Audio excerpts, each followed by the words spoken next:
হাজার বছর পর সারা বিশ্বের তীর্থযাত্রীদের জন্য নিবেদিত সমুদ্র সৈকতে এক নতুন জগন্নাথ ধাম দীঘায় বিশ্বের পুণ্যার্থীদের সমাগমের জন্য প্রস্তুত। আগামী 29 এপ্রিল জগন্নাথ দেবের প্রাণ প্রতিষ্ঠার প্রাক্কালে অনুষ্ঠিত হবে মহাযজ্ঞ।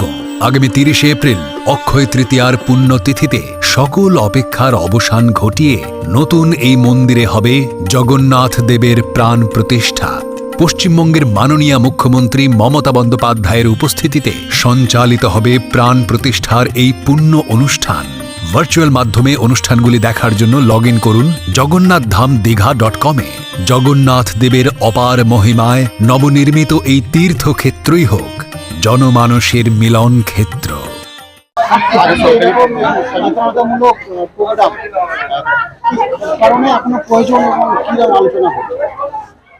আমাদের মূলত যারা চাইল্ড ম্যারেজ, টিনেজ প্রেগনেন্সি, এই যে সমস্তগুলো যেগুলো হচ্ছে মানে ব্লকে এবং সারা রাজ্যে এত বেড়ে গেছে, এর জন্য একটা অ্যাওয়ারনেস দরকার। আমরা তো ধরুন একটা বিয়ে হচ্ছে সেখানে আটকাতে যাচ্ছি, কিন্তু এইভাবে তো হবে না। সচেতন মানুষের মধ্যে তো নিজেরা সচেতন না হয় তাহলে সেটা কখনোই এইভাবে সম্ভব হবে না বন্ধ করা। এর জন্য প্রধান সাহেব এবং প্রত্যেক পঞ্চায়েতে গ্রামে গ্রামে আমরা স্কুলদের বাচ্চাদেরকে নিয়ে এবং গ্রামবাসীদের নিয়ে সচেতনতা শিবির করছি, তাদের সঙ্গে ইন্টারাকশন করে তাদেরকে বোঝাচ্ছি, চেষ্টা করছি যতটা পারা যায় এই ভয়ানক যে একটা ব্যাধি, সামাজিক যে ব্যাধি বাল্য বিবাহ থেকে আমরা দূরে থাকতে পারি। এটাই বার্তা, যাতে 18 বছরের নিচে তারা 18 বছর অবধি ক্লাস 12 অবধি অন্তত পড়াশোনাটা চালিয়ে যায়, স্কুল নাচ ছুট হয়, আর 18 বছরের নিচে যেন কখনোই তারা বিয়ে না করে।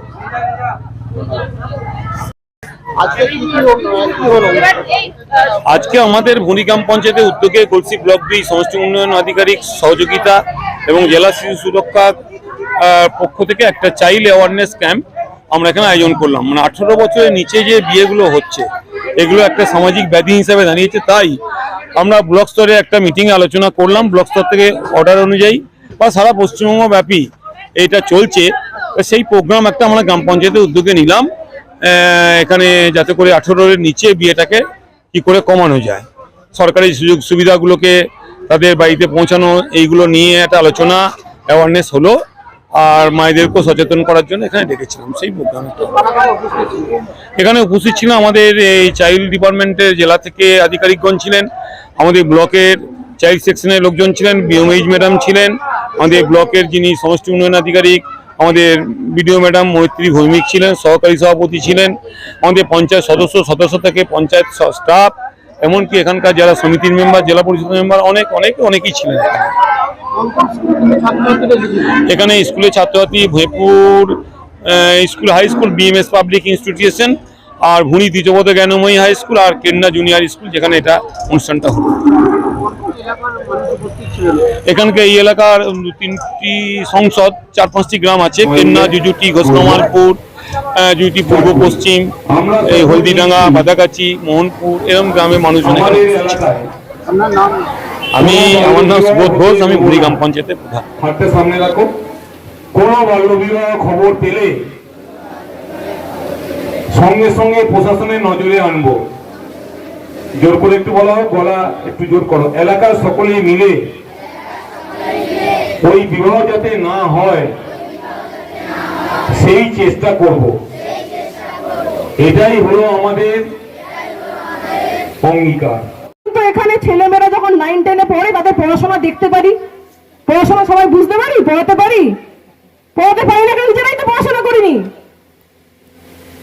কিন্তু আমরা কি চাইবো যে আমার ছেলেমেয়েরা যদি একটু পড়াশোনা শেখে, যদি ক্লাস 12টা অব্দি পড়াশোনা করে, বড় বড় সবাই চাকরি করবে, কেউ বিশাল আইপিএস হবে, কেউ ডাক্তার, বিএমএইচ ম্যাডাম মতন ডাক্তার হবে, কেউ বিডিও হবে, কেউ ই হবে, কেউ ওসি হবে। ব্যাপারটা সেটা না, সবাই হয়তো সবকিছু হতে পারে না, কিন্তু ক্লাস 12টা অব্দি যদি আমরা পড়াশোনাটা করতে পারি, যদি আমরা বিয়েও করি, ধরুন চাকরিও করলাম না, তাহলে অ্যাটলিস্ট নিজেদের ছেলে মেয়েদেরকে গাইডটা করতে পারবো। ছেলেমেয়েরা পড়াশোনা ছেড়ে দিচ্ছে, নিজেরা পড়াশোনা বুঝতে পারছে না, স্কুলে গিয়ে পড়া বুঝতে পারছে না। করো তোমাদের ছেলে মেয়েদেরকে অ্যাটলিস্ট মিনিমাম অব্দি পড়াশোনাটা দেখানো, সেই যোগ্যতা তো অর্জন করতে হবে। নাকি শুধু 13-14 বছর হয়ে গেল, একটা ছেলেকে ভাল লাগলো, ব্যাস তাকে পালিয়ে গিয়ে বিয়ে করলাম। আর আমরা এখন বিয়ে যেই খবর হচ্ছে, চোর পুলিশের গল্প হচ্ছে, প্রশাসনকে ছুটতে হচ্ছে। 10 অব্দি কোনো টিচার নিয়ে, মানে শুধু এই মাইকটা রয়েছে বলে তা বলছি না, আমি ক্লাস 10 অব্দি কোনো টিউশন, কোনো টিচার নিয়ে পড়াশোনা করিনি, কিন্তু আমি স্টার পেয়েছি। আমাদের সময় স্টার ছিল, এখন জানি না কি আছে। স্টার মার্কস পেয়েছি কারণ প্রত্যেক দিনে পড়াশোনা পড়ি। তাই মানে এই নয় কোনো ছেলের দিকে তাকাইনি, তা তো নয়। ভালো লেগেছে, ঠিক আছে, ভালো লাগা মানে তার সঙ্গে বিয়ে করে পালিয়ে নি। বিয়ে করেছি যখন বিয়ের বয়স হয়েছে, চাকরি পেয়েছি, তারপরে বিয়ে করেছি, নিজের পায়ে দাঁড়িয়েছি, তারপরে বিয়ে করেছি। তোমাদের নিজেদের মনে হয় না যে একটা কিছু করি? আমিও একদিন একটা মাইক নিয়ে একটা বক্তব্য রাখার মতন জায়গায় পৌঁছাবো, নাকি শুধুই মানে একটা ইয়ের পরে শুধু বাসন মাজবো আর ঘর মুছবো, দুপুরে পরে কাজকর্ম হয়ে গেলে সব জড়ো হয়ে শুধু গল্প গুজব করবো আর নিন্দে আর এইসবই করব। এগুলো করতে খুব ভালো লাগে, কিন্তু দিনের শেষে দেখবে তোমরা কোথায় পৌঁছে আছো। যদি পড়াশোনা শেখো, কোথায় তোমার চিন্তা ভাবনাই পাল্টে যাবে, তখন এই নিন্দে গুজব এইসবকে মনেই হবে না। আরে বড় কিছু ভাবার একটা মানসিকতা আসবে। দেখো, এটা ভাষণ নয়, আমরা এখানে সবাই চেষ্টা করি যে 18 বছর অবধি আমরা পড়াশোনাটা করি। যারা মায়েরা আছেন, এরকম জোর করে আমরা পুলিশ এসে বিয়ে ভাঙবো, বিয়ে যেদিনকে প্যান্ডেল সমস্ত খরচা হয়ে গেছে, আমাদেরও খারাপ লাগে। সমস্ত কিছু আপনারা অ্যারেঞ্জ করে ফেলেছেন, মণ্ডপ করে দিয়েছেন, গয়নাকাটি অ্যারেঞ্জ করেছেন, ধার দেনা করে বিয়ে ঠিক করেছেন, তখন আমরা এসে আমরা বিয়ে ভাঙছি। আপনারা হয়তো মনে মনে আমাদেরকে মানে কি বলবো, মানে অভিশাপ দিচ্ছেন যারা বিয়ে ভাঙছি, কিন্তু এই অভিশাপ আমরা নেব, কারণ আলটিমেটলি এই অভিশাপ নিয়ে কিন্তু মানে কি বলবো, মানে আশীর্বাদ পাবো না, ভগবানের কাছে কিন্তু আমরা আশীর্বাদই পাবো, হয়তো আপনাদের কাছে অভিশাপ পেতে পারি। কারণ আমরা কিন্তু বাঁচানোর জন্য, নিজেদের জন্য নয়, নিজেদের জন্য আমরা নিজেও নিশ্চয় নিজের দেশের বাসী সবাইকে বাঁচাতে হবে। সেই জন্য মানুষ আইন করেছে, সরকার আইন করেছে, শুধু 18 বছরটা কেন বললো? নিশ্চয়ই 18 বছরের নিচে ক্ষতি হচ্ছে তাই বলি। 18 বছরের নিচে প্লিজ তোমরা কেউ বিয়ে করো না। পড়াশোনা খুব কঠিন, পড়াশোনা ভালো লাগে না, পড়াশোনা করতে আমারও ভালো লাগতো না, কিন্তু পড়াশোনাটা করেছি একটাই কারণে, আমি ভেবেছি যে আমায় কিছু করতে হবে। আমি ওই বিয়ে করে শুধু ওই বড় মা বাবার কাছে, তারপরে মা বাবার কাছে টাকা চাইবো, তারপরে বিয়ে করে বড়ের কাছে টাকা চাইবো, এইটা আমি চাইনি। নিজে কিছু না কিছু করতে হবে, ভিডিও হতে হবে বা যে কথা, সে অত তো ভাবা যায়নি কিন্তু কিছু একটা কিছু করবো, অ্যাটলিস্ট পড়াশোনাটা তো করি। 18 বছর অব্দি পড়াশোনা করাটা এমন কিচ্ছু নয়। তো তোমাদের কাছে প্রত্যেকের অনুরোধ যে তোমরা প্লিজ 18 বছরের নিচে স্কুলটা প্লিজ ছেড়ে দিও না। আর যদি কোনো খবর পাও যে কেউ স্কুল ছেড়ে দিচ্ছে বা বিয়ে হয়ে যাচ্ছে বা বিয়ে হবে এরকম, তোমরা খবর দাও, হেডমাস্টার মশাইকে খবর দাও, থ্রু হেডমাস্টার মশাই আমরা খবর পেয়ে যাবো। আর যারা গ্রামবাসীরা আছে, যদি এরকম খবর পান, খবর দিন, প্রত্যেকে প্রধান সাহেবদের খবর দিন। এটা আমাদের অনুরোধ, প্রত্যেকে মিলে চেষ্টা করি যে 18 বছরের নিচে আমরা অতদূর অব্দি পড়াশোনা করাই। আমি কয়েকটা মানে সেদিনকে গেছিলাম বিয়ে করতে, মেয়েটা পড়াশোনা ছেড়ে বাসন মাজছে অন্য মায়েদের সাথে, কি খারাপ লাগছিল। এখন হয়তো মানে ভালো লাগছে, তার পড়াশোনা চাপ নেই, সে মোবাইল দেখছে, বাসন মাজছে, কিন্তু ভবিষ্যৎ কিন্তু ভালো নেই, ভবিষ্যৎটা খুব একটা উজ্জ্বল নয়। বেশি মানে একই রকম বক্তব্য সবাই করেছেন, তো আমরা সবাই মিলে একটা শপথ রাখি এবং সবাই চেষ্টা করি, সবাই মানে জাস্ট এই আমি বললাম বলে আপনারা শুনে প্লিজ দয়া করে আপনারা মানে জাস্ট এক কান দিয়ে শুনে এক কান দিয়ে করে বাড়ি দিয়ে এটাকে ভাববার বিষয়। প্রত্যেকে একটুখানি ভাবুন যে এটা এমন কিছু কঠিন নয়। 18 বছর অব্দি তুমি পড়াশোনা চালিয়ে যাই, মেয়েরা পিছিয়ে নেই, মেয়েরা এতটা ফেলনা নয় যে তাকে তাড়িয়ে দিতে পারলেই বাঁচি। আমরা নিজেরা একটু পড়াশোনা ছেলে মেয়েদেরকে করাই, দেখবেন ছেলেরা মেয়েরা নিশ্চয়ই দেখবে, আপনাদেরকে দেখবে। আমার কোনো নিজের দাদা বা ভাই নেই, আমার মাকে আমার বাবাকে, বাবা এখন মারা গেছে, আমি নিজে দেখি, আমার মাকে আমি নিজে দেখি। লাগে না? আমি নিজে দেখি, দেখতে পাচ্ছি কেন আমার বাবা মা আমাকে পড়াশোনা করিয়েছে, সেই জায়গায় আমাকে সেই সাপোর্টটা দিয়েছে, আর তার সাথেও আমিও নিশ্চয়ই পড়াশোনাটা চেষ্টা করেছি। তাই পড়াশোনাটা করার চেষ্টা করতে হবে। বিশাল পড়াশোনায় সবাই ভালো হয় না, কিন্তু পাশ করার মতন এইটুকুনি করা যায়। তার জন্য বিশাল মেধা দরকার নেই, বিশাল টিউশনের দরকার নেই। রোজ স্কুলে যা পড়ানো হয় সেটা যদি রেগুলার বেসিসে আমরা শুনি এবং বাড়িতে গিয়ে একটুখানি পড়ি, তাহলে পড়াশোনাটা করা যায়। যাই তো পড়া নাকি? তোমরা কি বলছো?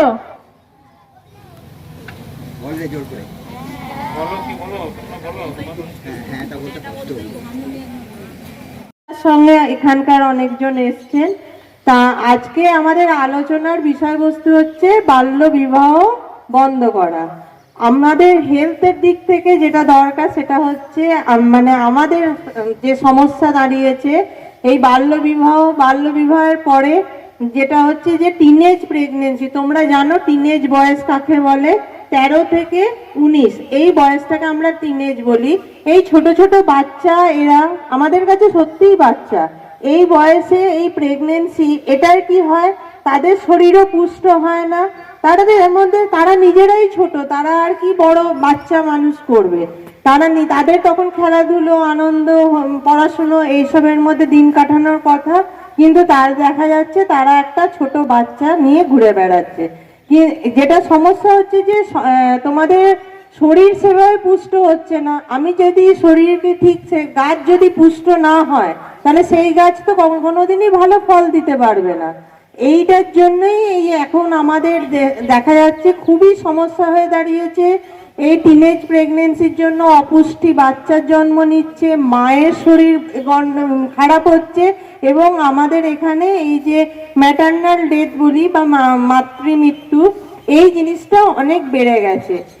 চারিদিক জানো, অনেক জানার জিনিস আছে, নিজেদের খেলাধুলো করো, সময় কাটাও, সব করো, কিন্তু এই ছোট ছোট বয়স আমাদের এখন ডকুমেন্টেড মানে 13 সেভাবে নয় 14 বাচ্চা জন্ম দেওয়ার জন্য 20 বছর অন্তত পক্ষে বয়স হওয়া উচিত, যেখানে মানুষ একটা মা পুষ্ট হয়। তাহলে তোমরা সেই বয়সটা অবধি নিজেরা ভালো করে খাওয়া দাওয়া করবে, সুস্থ হবে। এই স্কুলে দেখবে এই রক্তাল্পতার যে প্রবণতা, এটা অনেকটাই কমে যায়। এটা কিন্তু আমরা ওভারকাম করে উঠি। বা ধরো এই বছরে 2 বার করে কৃমির ওষুধ দেওয়া হয়, দেখবে আশা দিদিমণিরা বাড়ি। যাদের সামনে কথা বলছি তারা বড্ড বয়সে ছোট, খুব কিছু বলা খুব মুশকিল। এখানে কিছু দেখছি বোধহয় এনাদের মায়েরা রয়েছেন, মা ঠাকুমা, এনাদেরই আমার বেশি বলার কথা।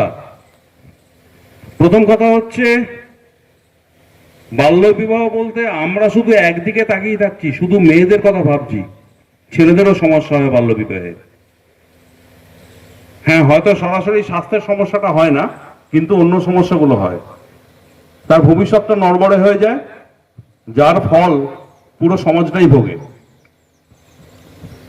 মানে সে তাকে একটা ছেলেকে 17 বছর বা 16 বছরে বিয়ে দিয়ে দিলে সে যেমন নিজে নড়বড় করতে থাকে, তার বাবা মাকে তার দেখাশোনা করার কথা, তার বিয়ে করা বউ শ্বশুর বাড়ি সবাইকার দিকে কিছু দায়িত্ব পালন করার কথা, সেই জায়গাগুলো তার নড়বড়ে হয়ে থাকে।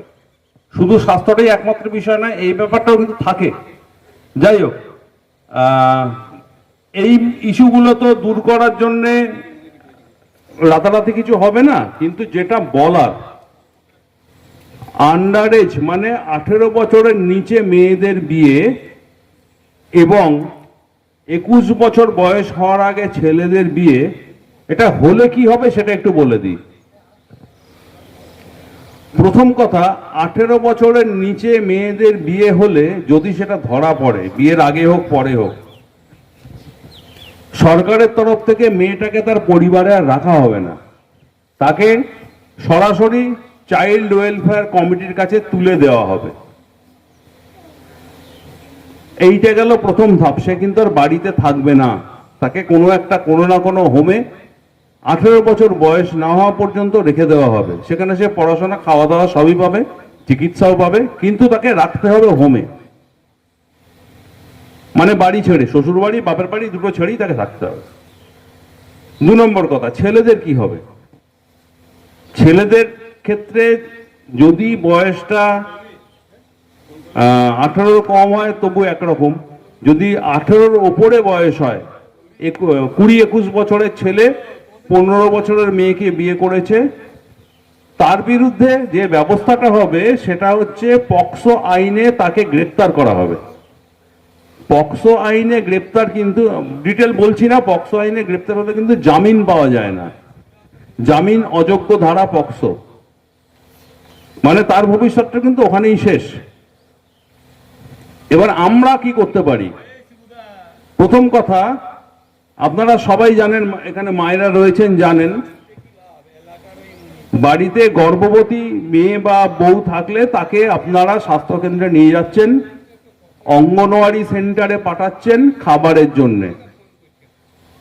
সরকারের যে এখন ভূমিকা এবং যে জায়গায় রয়েছে কেন্দ্রীয় সরকারের নির্দেশগুলো, তাতে হচ্ছে 18 বছরের নিচে কোনো মাকে অঙ্গনওয়াড়ি সেন্টারে এনরোল করা যাবে না, পোষণ ট্র্যাকারে এন্ট্রি করা যাবে না, এন্ট্রি করা না গেলে তাকে খাবার দেওয়া যাবে না। এইবার বুঝে নিন কি করবেন। এতদিন পর্যন্ত এটা ধামাচাপা দিয়ে রাখা ছিল, আমরা ম্যানেজ করছিলাম, কিন্তু এই সেপ্টেম্বর অক্টোবর থেকে এটা নিয়ে ধরপাকড় শুরু হয়েছে।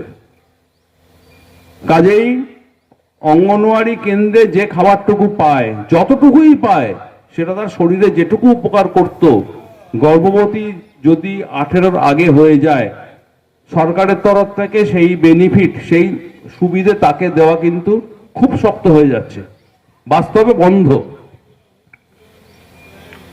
সাপোর্টটা দেয়া হতো, সেটা কিন্তু আমরা দিতে পারবো না। একটু আগেই বিএমওএইচ ম্যাডামের সঙ্গে কথা হচ্ছিল, উনি বললেন এটা হলে তো আবার মায়েদের অপুষ্টি বাড়বে, ম্যাটারনাল মর্টালিটি মানে মাতৃমৃত্যুর হার বেড়ে যাবে, তাহলে তো আবার আমাদের সমস্যা হবে। সেক্ষেত্রে আমাদেরও কিছু করার নেই, কারণ ওনাদের সমস্যা হবে সেটা আমরা জানি, কিন্তু সমস্যা হলেও সরকার যদি না দিতে চায় আমরা তো দিতে পারবো না। কাজে 18 বছরের কমে যদি কোনো মা থাকে, তাকে কিন্তু অঙ্গনওয়াড়ি সেন্টার থেকে খিচুড়ি দেওয়া বন্ধ, ডাল ভাত সবজি দেওয়া বন্ধ। বাচ্চাটা হয়ে যাওয়ার পরে যেটা হবে, তার মা কিন্তু প্রথম 6 মাস খাবার পাবে না, যেটা আমাদের এখান থেকে দেয়া হতো। বাচ্চা 6 মাস না হওয়া পর্যন্ত মাকে খাবার দেওয়া হতো, সেটাও দেওয়া যাবে না। কাজেই একদম পুরো খাবারের দিকটা আমাদের দিক থেকে বন্ধ হয়ে যাচ্ছে। কাজেই এবার আপনারা ভাবুন কি কি সমস্যা। প্রথম কথা হচ্ছে, যদি বিয়ে দিয়ে দেন, মেয়েটা দুর্বল শরীরে মা হবে, যে নিজেই শিশু, তার ঘাড়ে আর একটা শিশুর দায়িত্ব চাপানো হচ্ছে। সে দুর্বল, তার সন্তান দুর্বল, পরবর্তী প্রজন্ম গোড়াটায় থেকেই নড়বড়ে হয়ে যাবে। আজকে আমাদের এখানে প্রচুর বাচ্চা হচ্ছে যাদের জন্ম ওজন অত্যন্ত কম, সারা জীবন তারা ভুগে যাচ্ছে। তার কারণ হচ্ছে, তার মায়ের যখন বাচ্চাটা হয়েছিল, মায়ের হয়তো 14 বছর কি 15 বছর বয়স ছিল, কি 16 বছর বয়স ছিল। খুব স্বাভাবিকভাবেই তার শিশুটিও অপুষ্ট শিশু হয়ে জন্মেছে, তার ওজন কম, স্বাস্থ্য খারাপ, সে সারা জীবন ভুগবে, সারা জীবন ভুগবে, কোনোদিন আর 5 জনের মতো সুস্থ জীবন পাবে না। মাটি যদি 16 বছর 17 বছরের প্রথম বাচ্চাটি হয়ে যায়, সেই মাটিও কিন্তু দুর্বল হয়ে গেল বাকি জীবনের জন্য। সে আর কোনোদিনই, সে যে অবস্থায় পৌঁছতো সময়ে বিয়ে হয়ে সময়ে বাচ্চা হলে, সেই রকম স্বাস্থ্য সম্পদ নিয়ে সে কোনোদিনই আর জীবনযাত্রা করতে পারবে না। এবং তার ওই মেয়েটির যার সঙ্গে বিয়ে হয়েছে, তারও যদি কম বয়স হয়, তার তো সংসার সম্বন্ধে ধারণাও নেই, দায়িত্ব বোধই তৈরি হয়নি, সে অবহেলা করবে, দায়িত্ব পালন করতে পারবে না, তার সন্তানের ক্ষতি হবে, তার পুরো পরিবারের ক্ষতি হবে। আপনাদের এই আন্ডার এজ মা, কম বয়সী মায়েদের ফেলতে পারবে না, তারা তাদের পরিষেবা দেবেন। কিন্তু যেহেতু স্বাস্থ্য দপ্তরের পরিষেবার সঙ্গে আবার আমাদের সমাজ কল্যাণের পরিষেবা, ICDS এর পরিষেবাটা জড়িত, আমরা পরিষেবাটা আবার দিতে পারবো না। কাজে ওনাদের পরিষেবায় যে জায়গায় পৌঁছতো সেটা আর পৌঁছবে না। এই এতগুলো সমস্যা তারপর ধরা পড়লে তো হয়েই গেল, বাবার নামে জেল হাজত, মা চলে যাবে হোমে। এইবার আপনারা ভেবে দেখুন কতটা কি করা যায়। 16 বছরের মেয়েরা প্রেগনেন্ট হয়ে আসছে, রীতিমতো সত্যি আমাদের চোখে জল আসে। কারণ ওই বয়সটা তাদের সন্তান ধারণের জন্য নয়, ওই সময় তাদের শারীরিক যে গঠন সেটাই সম্পূর্ণ হয় না, আগেই বিএমএস ম্যাডাম বলেছেন। তো এখানে কিন্তু সত্যিই অনেক অজ্ঞ আছে, ছেলেমেয়েরা তো জানে না বটেই, তার সঙ্গে কিন্তু বাবা মারাও কিন্তু খুবই অজ্ঞ। তারা বিয়ে তো দিচ্ছেই, বিয়ে দেওয়ার পরে সাথে সাথেই সংসার থেকে চাপ আসে, তাকে সাথে সাথেই বাচ্চা নিতে হবে। এটা কিন্তু আমরা সবসময় দেখতে পাই। আমরা বিয়ে হচ্ছে, তারা হয়তো কেউ নিজেরা বিয়ে করেছে বা কেউ বাড়ি থেকে দিয়েছে, ঠিক আছে বিয়ে করলো, কিন্তু তোমরা আমাদের সবসময় বলা হয় যে তোমরা যদি বিয়েও করছো তাহলে তোমরা অ্যাটলিস্ট বাচ্চাটা কিন্তু সময় নাও। সেক্ষেত্রে কিন্তু তারা কথা শুনছে না। দিদিমণিদের এখানে আমাদের আশা দিদিমণিরা, এনএম দিদিমণিরা যে এতবার এত মিটিং করে, তারা কিন্তু সেইটাকে গুরুত্ব দেয় না এবং তাদের ইচ্ছা মতো কি করছে, যখন তাদের ইচ্ছা সেই অনুযায়ী তারা বাচ্চা নিচ্ছে এবং পরবর্তীকালে বিভিন্ন সমস্যার সম্মুখীন হচ্ছে। সমস্যার সম্মুখীন মানে ওই যে আমাদের সমাজ যেটার উপরে দাঁড়িয়ে মাতৃমৃত্যু আর শিশু মৃত্যুর হার বাড়ছে, আর আমাদের সমাজ ওই দুটোর উপরে যখন দাঁড়িয়ে, তাহলে আমাদের সমাজ পিছিয়ে যাচ্ছে, ভালো কাজ ভালো কিছু সেরকম হচ্ছে না। তো আমরা যদি সত্যি ভালো চাই, আমাদের সকলকে খুব সচেতন হতে হবে। বিশেষ করে আমার সামনে যারা আছে, আমার প্রিয় ছাত্রছাত্রীরা, তাদের এখন জীবন গঠনের সময় প্রত্যেকের উচিত একটা নির্দিষ্ট লক্ষ্য নিয়ে এগোনো, যে আমাকে কিছু একটা হতে হবে, তার আগে অবধি আমি বিয়ে করব না, বাচ্চা তো সেটা তারপরের ব্যাপার। ছেলে মেয়ে উভয়কেই, ছেলেরা যেমন মেয়েরা তো আছে, ছেলে এবং মেয়ে সবাইকেই বলছি, এটা কিন্তু খুব দরকার যে আমাকে একটা কিছু, মানে মেয়ে মানে কি, তারা ভাবে যে একটা এজ হবে, এই বয়সটার পরে আমাকে বিয়ে দিয়ে দেবে, ব্যাস হয়ে গেল, আর আমাকে কিছু করতে হবে না, আমার মাথা ব্যথা কিছু নেই।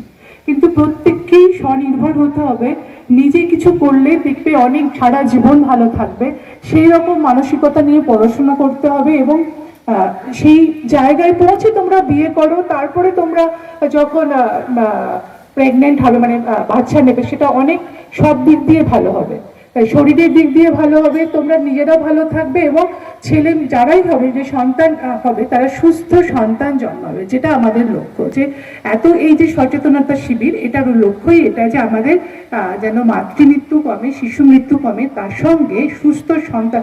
এই যে দেখবে আমাদের অঙ্গনারী সেন্টারে বা স্কুলে হেলথ চেক আপ ক্যাম্প হয়, অ্যাওয়ারনেস ক্যাম্প হয়, এগুলো তো এই জন্যই যে মানে তাদেরকে বারবারই বলা হয় যে এগুলো করতে। আমরাও আসি যে এগুলো করো, তোমরা এইভাবে থাকলে তোমরা ভালো থাকবে। এই যে তার মধ্যে আরেকটা যে ম্যাডাম যেটা বলে আইএফএ ট্যাবলেট, আইএফএ সিরাপ 6 মাস থেকে শুরু হয় অ্যানিমিয়া প্রিভেনশনের জন্য, সবকিছুই কিন্তু নিজেদের ভালো রাখার জন্য। তো প্রত্যেকটা স্তরেই আছে আইএফএ সিরাপ থেকে, তারপরে প্রাইমারি স্কুলে জুনিয়র উইপসের ট্যাবলেট দেওয়া হয়, সিনিয়র উইপসের ট্যাবলেট দেওয়া হয়, 6 to 12 যাদের সিনিয়র উইপসের ট্যাবলেট দেওয়া হয়, সেটাও সবটাই ওই নজরে গেল। আমরা সেটাকে অনেকটা চেষ্টা করেছি এবং পেরেছি সফল হতে। তা এরকম ঘটনা ঘটছে জুজুটি কেন্না নিয়ে, এই এলাকা নিয়ে। তা গলসি ব্লকের মিটিং এর পরে আমরা ঠিক করলাম যে আমরা জুজুটি কেন্না এদিকটা একটু এই প্রচারটা বেশি বেশি করে করব। খুব ভালো রাখো, তাতে কি হবে, তোমাদের জীবন ভালো হবে, পরবর্তী জেনারেশন যেটা ম্যাডামরা বললেন সেটাই হবে। এই যে ভুলটা যেটা তোমরা করছো, করার পর ভাবছো, এটাকে একটু আগে ভাবো, তাহলে কি হবে, এই সমস্যাগুলোর সম্মুখীন হতে হবে না। যে সমস্যাগুলো কি সম্মুখীন হতে হবে আমি প্রশাসনিকভাবে বলছি। তোমরা চলে যাওয়ার পর একটা তোমার বাবা মা কমপ্লেন করলো, তার ভিত্তিতে আমরা তোমাদের নিয়ে আসলাম, রিকভারি করলাম, সারা দিন কোর্টেতে ভোগান্তি বসে রইলে, ওইখান থেকে তোমার 164 তথ্য নেওয়া হলো, নিয়ে আসার পর তোমাকে আবার চাইল্ড হেল্পলাইনে রেখে দেওয়া হলো, মেডিকেল করানো হলো, বিচ্ছিরি অবস্থা। এবং এই যে বদনামটা হলো, এটা তো সারা জীবন রয়ে গেল, বংশ পরস্পরে রয়ে গেল। তোর মা এই করেছিল, তোর ঠাকুমা এই করেছিল, তোর দিদিমা এই করেছিল, এগুলো তোমাদের শুনতে হবে। অতএব এই ভুলটা করার আগে একটু তোমরা ভেবে ভালোভাবে চিন্তা করো। ছেলেদের ক্ষেত্রেও বলছি, এই যে মাননীয় সাহেব যেটা বললেন পক্সো ব্যাপারে, যদি 18 উপরে ওর বয়স হয়ে যায়, পক্সোটা যে কি সাংঘাতিক কেস, যারা ওই অবস্থায় ভুগেছে তারা বোঝে, এবং আমরা প্রশাসনিকভাবে এগুলোকে তদন্ত করছি। চরম দুর্যোগ অবস্থা, 17 বছরের নিচে হলো তার জন্য ব্যবস্থা আছে, জুভেনাইল কোর্ট আছে। অতএব যাতে এই সমস্ত চিন্তা ভাবনা না করে সুন্দরভাবে পড়াশোনা করে লাইফ কাটাও, ভালোভাবে ঠিক সময় হবে, বাবা মা বিয়ে দেবে, বিয়ে তো একদিন হবেই, সবাই মা হবে, বাবা হবে, সব হবে। তা সেই হিসাবে আমি এর সাথে আমাদের যে গার্জেনরা রয়েছে তাদেরও একটা কথা বলবো, আপনারা নিশ্চয় একজনের চাল চলন যখন বাচ্চার অন্যরকম দেখছেন, আপনারা সেটাকে একটু নিয়ে ভালো করে গাইড করুন।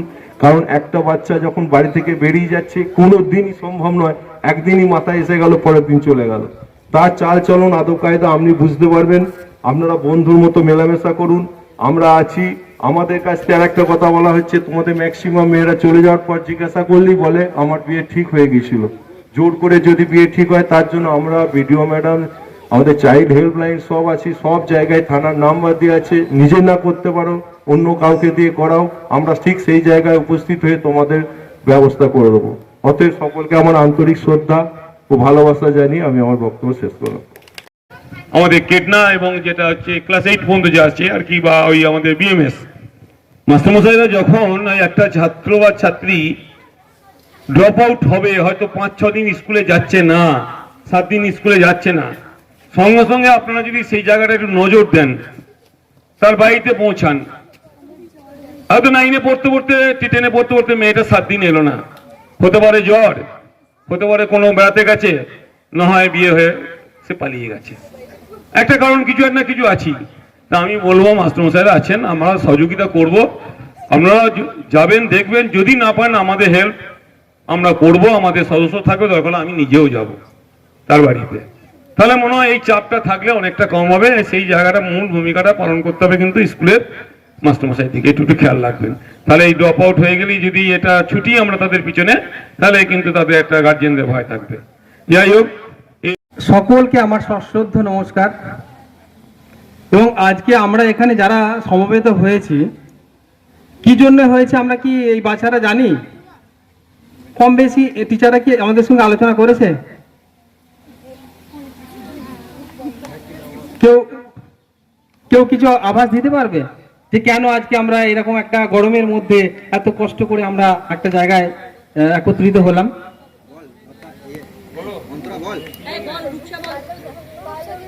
একটু উঠে দাঁড়িয়ে বলো না, যা বলো দাঁড়িয়ে বলো। আমরা কিভাবে বাল্যবিবাহকে আটকাতে পারি এবং সমাজকে সচেতন করতে পারি সেই বিষয়ে জানার জন্য আমাদের এখানে ডাকা হয়েছে। Exactly. District child protection unit, এখানে এই ব্যানারটা কেউ পড়েছো? কেউ চোখে পড়েছে? আমরা যখন এখানে এসেছি এই ছোট ছোট জিনিসগুলোকে একটুখানি খেয়াল রাখা, যে আজকে কি নিয়ে আলোচনা হতে পারে, আমার চোখের সামনেই তো রিফ্লেক্টেড হচ্ছে, তাই না? তাহলে এটুকু দেখে নেব। শিক্ষিত হতে গেলে আলাদা করে আমাকে ভীষণ পড়াশোনা করে অনেক কিছু করতে হবে তা নয়, কিন্তু আমি পর হয়েও শিক্ষিত হতে পারি। যাক, সেটা আমাদের আলোচনার বিষয় নয়। এই জায়গাটা প্রতিনিয়ত, শুধু আমরা একদিন এলাম মিটিং করলাম চলে গেলাম তা নয়, কিন্তু এটা সেই 1992 সাল থেকে United nation convention on right on the child, একটা বাচ্চাদের জন্য সনদ তৈরি হয়েছিল। তারপরে আমাদের ভারতবর্ষ 2 বছর পর সেটাকে অ্যাডপ্ট করে। সংবিধানে আমাদের 4টে অধিকারকে একদম সুরক্ষিত করেছে। সংবিধান 4টে অধিকার আমাদেরকে দিয়েছে।